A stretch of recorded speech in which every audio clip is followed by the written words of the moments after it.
If you can't control your emotions, people will control you. And that is exactly where the cycle begins. The silent loop most people never notice until it's already running their life. The same painful relationships, the same emotional decisions, the same regrets that feel slightly different, but carry the exact same weight. You change people, you change environments, you promise yourself it won't happen again. Yet somehow it does. In this video, you're going to understand something most people never stop to question. Why your mind keeps pulling you back into the same psychological patterns, even when you consciously want something different. We'll break down the hidden mechanisms behind repetition in behavior, emotional triggers that quietly shape your decisions, and why certain personality traits make you more vulnerable to repeating emotional pain without realizing it. This is not about motivation, and it's not about surface-level advice. It's about recognizing the structure behind your own behavior, how habits form around emotion, how relationships mirror internal conflict, and why the brain often confuses familiarity with safety, even when it hurts you. By the end, you won't just understand the pattern, you'll start seeing it in real time before it pulls you back in again. Before we start, subscribe if you're tired of surface-level advice and want to truly understand human psychology, emotions, and behavior. Like this video and comment awake if you've ever felt trapped inside your own mind. Trust me, this video might explain more about your life than you expect. You don't really notice it happening at first. It never feels like a cycle while you're inside of it. It feels like life, just situations. Different people, different names, different faces. But the emotional reaction, that stays weirdly similar, like your mind is playing the same track with slightly different lyrics. You wake up one day and think, I'm better now. I've learned. And maybe for a while, things do feel lighter. You respond differently. You tell yourself you're not that version of you anymore. But then something small happens. A message gets left on read longer than usual. Someone you care about replies with less energy. A friend cancels plans last minute. Or you just feel that strange silence in your phone that shouldn't matter, but somehow does. And suddenly, it's not about that moment anymore. Your mind doesn't stay in the present. It starts digging, fast, almost automatically. It pulls old feelings from situations that had nothing to do with this one. A conversation from months ago, a rejection you thought you were over, a time you felt ignored and didn't say anything. And without even realizing it, your reaction is already bigger than the situation. That's the part most people miss. They think they are reacting to what is happening, but most of the time they're reacting to what it reminds them of. It's like your emotional system doesn't wait for facts. It reacts to patterns. And once a certain emotional pattern gets stored in your mind, it doesn't care who the person is in front of you. It only cares if the feeling matches something you've already survived before. That's why some people keep ending up in situations that feel familiar but painful. Not because they want it, but because their mind recognizes it faster than it questions it. And the strange part is, this doesn't only show up in relationships. It shows up in how you handle silence, how you interpret tone changes, how quickly you assume distance means rejection. Even your smallest reactions start getting shaped by older emotional memories you never really processed, just carried forward. So what looks like bad timing in your life often starts to look more like a pattern your mind learned how to repeat quietly, without asking for permission. And once you start seeing that, you begin to notice something else too. There's a reason your brain prefers repetition over randomness, even when that repetition hurts more than it helps. The thing is, your brain doesn't just repeat pain for no reason. It repeats what it can predict. Even if what it predicts hurts you, that's the part that messes with people. Because deep down, the human mind doesn't actually chase happiness first. It chases certainty, familiarity, something it already knows how to navigate emotionally. So even a stressful dynamic can feel safer than something calm and stable, just because your nervous system has already learned the rules of the chaos. Think about it like this. Have you ever met someone who is actually kind, consistent, and emotionally available, but instead of feeling relaxed, you feel a bit unsure? Like something is off, even though nothing is wrong? And then, on the other hand, someone a little distant, unpredictable, maybe even inconsistent, somehow feels more familiar, more magnetic in a strange way. That's not chemistry. That's conditioning. Your mind starts building expectations from your past. Not logic, not intention, expectation. And those expectations quietly become the filter you use for everyone new. So when something doesn't match your old emotional blueprint, your system gets confused. It doesn't know how to read safety that feels unfamiliar. And confusion often gets translated as discomfort or even mistrust.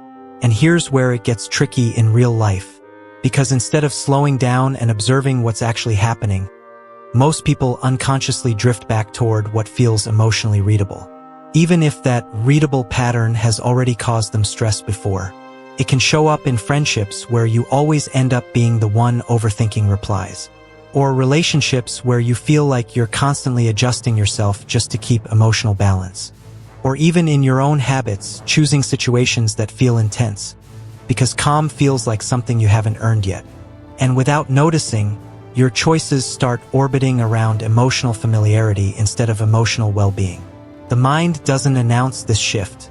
It just quietly starts accepting repetition as normal life. And once that happens, the patterns don't feel like patterns anymore. They feel like just how things are for you. But what makes this even more important is that this isn't only about what you feel in relationships or social moments. It also starts affecting how you respond the moment something feels slightly uncertain, even in situations that have nothing to do with the past. And that's where things start looping back in ways most people don't see coming. And then there's the part nobody really talks about out loud.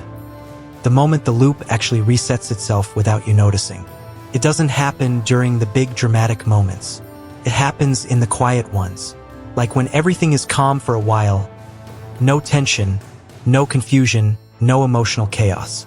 And instead of feeling peace, something inside you starts getting restless. Almost like your system is used to noise, and silence feels unfamiliar. That's when the real trigger shows up. Not the person, not the situation, but the pause. Because in that pause, your mind starts filling in the gaps. It starts scanning for meaning where there might not even be anything wrong. A delayed reply suddenly feels like distance. A short message feels colder than it is. A normal shift in someone's day starts turning into a story your mind builds without permission. And once that story starts forming, your emotional state follows it. What's crazy is how fast this happens. One moment you're fine, grounded, even thinking clearly. And a few small signals later, you're already inside a different version of reality.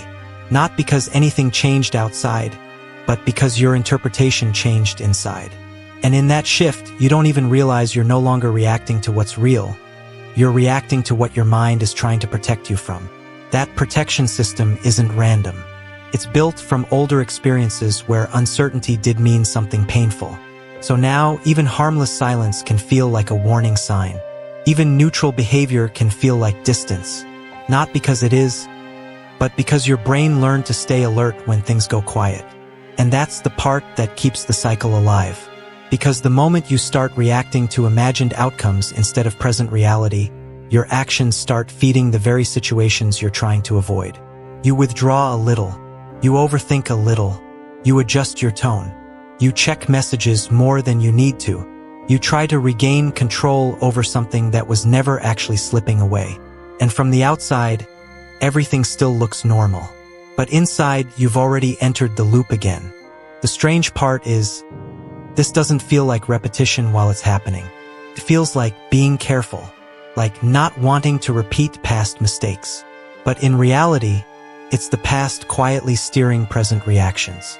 And the more often this happens, the harder it becomes to separate what is actually happening from what your mind is predicting will happen. That's where the cycle stops being obvious and starts becoming invisible. Not because it got stronger, but because it got familiar. And maybe the real shift isn't about stopping life from triggering you, because that's never fully possible. It's about noticing the exact moment your mind stops reacting to what's in front of you and starts reacting to what it remembers. Because the present moment is usually simple, clear, even neutral, but the weight you feel, that often belongs to something that already happened, or something you're afraid might happen again.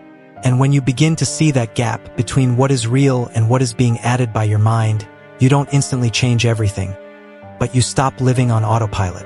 You start catching the pattern earlier. You pause before the reaction fully takes over. You question the story before it becomes a decision. And over time, something subtle happens. The same situations don't control you the same way anymore. Not because life changed, but because your response to it did. So if there's one thing to take from this, it's simple. Not every feeling is a truth. Not every reaction is a direction. And not every repetition is fate.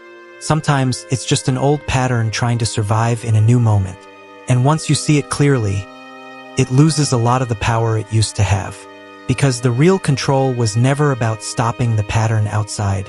It was about recognizing it the moment it starts inside. If you made it all the way to the end, you didn't just watch this video. You probably saw yourself in more than one moment of it. So let me ask you something simple. If this helped you understand your own patterns a little better, don't just leave it here. Subscribe to the channel because every video here goes deeper into human behavior, emotional patterns, relationships, and the psychology behind why people think and react the way they do in real life. Leave a like if this hit something real for you. It helps this reach more people who are stuck in the same cycles without even realizing it. And write a comment with the number of the topic that made you think the most. 1, 2, or 3. I want to see which part actually connected with you the most. Also, don't leave yet. There's another video on the screen right now that goes even deeper into how your mind shapes your relationships, and a full playlist is waiting there for you if you want to keep going down this path. Watch that next because what you're about to understand there connects directly with everything you just saw here.